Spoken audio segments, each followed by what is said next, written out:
এক বাবা তার ছেলেকে বলছেন, বাবা, সত্য বলা খুব গুরুত্বপূর্ণ।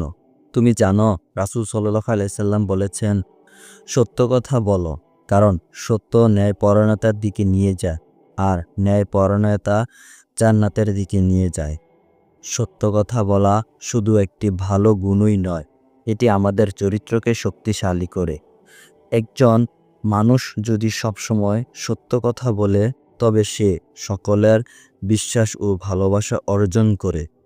সত্য বলার ফলে আমাদের হয়তো সাময়িক অসুবিধা হতে পারে, কিন্তু দীর্ঘমেয়াদে এটি আমাদের সম্মান বৃদ্ধি করে এবং আল্লাহর রহমত অর্জন করতে সাহায্য করে। আমাদের প্রিয় নবী হযরত মুহাম্মদ সাল্লাল্লাহু আলাইহি সাল্লাম জীবনে কখনো মিথ্যা কথা বলেননি। এমনকি কাফেররাও তাকে আল আমিন বা বিশ্বাসী বলে ডাকত। তাই সবসময় মনে রেখো, সত্য বলার দ্বারা আমরা শুধু দুনিয়ার নয়, আখিরাতের শান্তিও অর্জন করতে পারি।